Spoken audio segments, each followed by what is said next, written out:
Hey, this is Man-Made Mead. Got another mead review for you, and this one is one I've held on to since Minneapolis, which was months and months ago at this point. This is Crafted Artisan Meadery's Magnum Peach Inferno. So this is a, basically, if you know what a Capsicumel, I still don't know how to say the word, Capsicumel. It is a mead that has pepper in it, or peppers. So this is, of course, a honey and peach wine with chipotle peppers. So I saw this, and I've tried some other artisan meadery things, and they've been pretty good. They all have the same honey character, and they all have that same I don't know, it's a very similar flavor. So I'll be curious to see how this one, if it differs or if it's the same. Give you some more information about this one. It is a 6% by volume. What else? Ingredients: honey, water, peach juice from concentrate, chipotle peppers, potassium metabisulfite, and sorbate to prevent re-fermentation, which, if you know anything about that, it just keeps, generally, you're killing off the yeast and stopping them from being able to re-ferment or create any new alcohols. So, it's, I'm trying to see if there's any information that I missed on here. It says a smoky chipotle peach flavor. So, let's see what this tastes like. Now, I got a little handy thing. I bought something new recently. If you've ever seen those infomercials about the cap gun looking things. That was fun. Okay. Oh.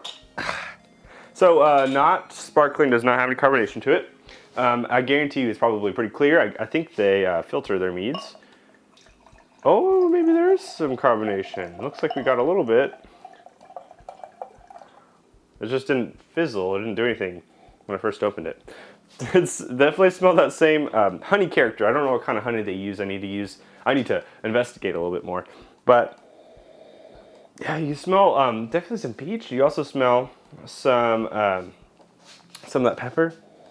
I'm comparing this partially to my own peach mead, which I opened a bottle recently, and my first peach mead was like mead number 4 or 5 in my world, and so it's an older one. So I kind of have a, I don't know, comparison to go off of. Yeah, you get because it's cold, I think that, it sounds silly, but cold takes away some of the smell factor of mead and wine sometimes. So I don't have a lot of smell to this one. Let's go ahead and taste it. It's very refreshing. Definitely that same honey character. I want to say it's like a clover honey.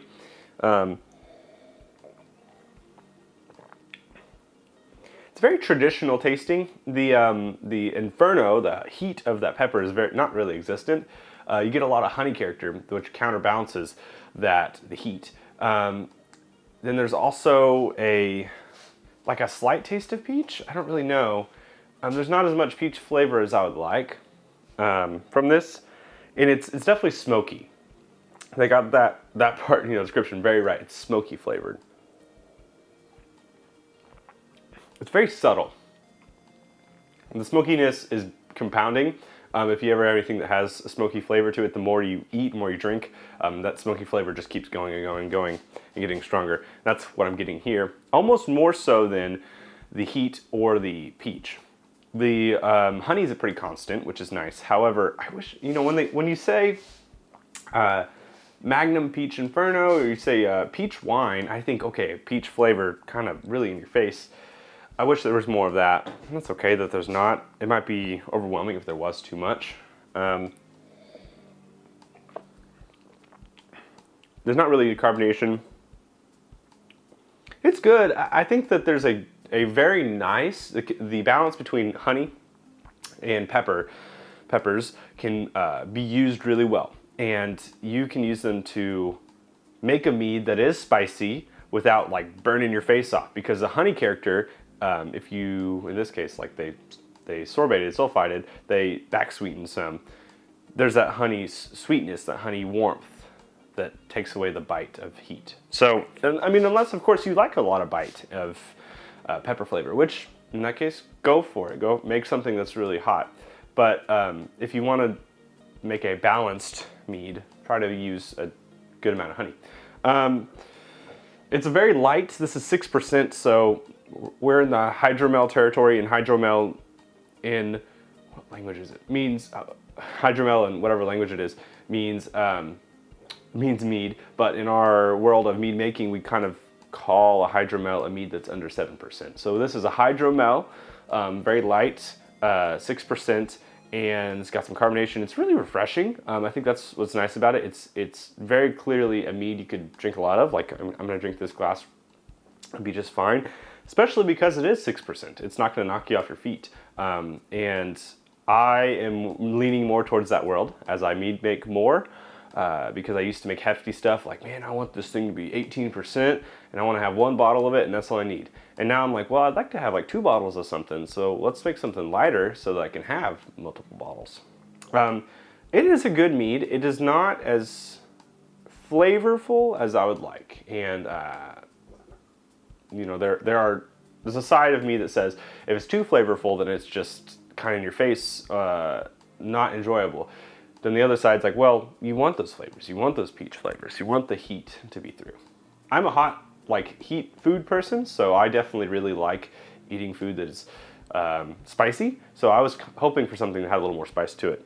With this being a commercial mead, though, I understand that they probably are catering to an audience that's in the middle, that's not super heat tolerant, you know, that's not really, doesn't like a lot of heat.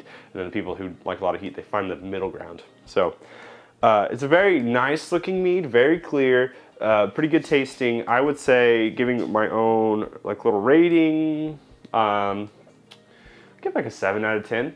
The top 3 points it's missing are just the flavor. It's the flavor of what is described, these peach and the chipotle. So it could be better, but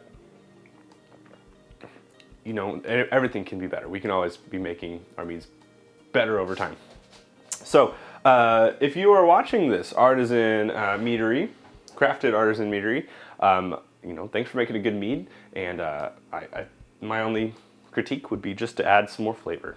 And if you've ever made something like this, a peach and you know, hot chipotle, serrano, you know, anything like that kind of mead, let me know. If you will have experience doing that, that's great. I'm currently working on a pineapple habanero mead, so that will be interesting to see how that turns out, and I can kind of compare flavors in that way to this. But this is a good one to try. I'm always for trying other meads, so leave your recommendations down below. I would love to try stuff that you think is good, and of course I'll continue to make my own meads. If you have any recommendations for myself and what I should make next, of course, leave it in the comments. And then don't forget the important things like liking and subscribing, because that helps the channel out quite a bit and helps us continue to grow. Of course, just share your mead experience and your meads with your friends, because mead is not always available everywhere we go. Here in Oklahoma, I have to search pretty far and wide to get mead, and that's why when I went to Minneapolis, I just stocked up basically to get home with a bunch of meads because they had options. So share your stuff with your friends. Continue to make more mead. You'd be surprised how good your meads get over time just with experience, because we learn things. The first few you might make might not be the best thing in the world, and that's okay. But you got to start somewhere. So I appreciate you guys watching. Check out those links down below, and make sure that you hit that bell so you know when I upload, and I will be back with some more content for you. So have a great one, and cheers.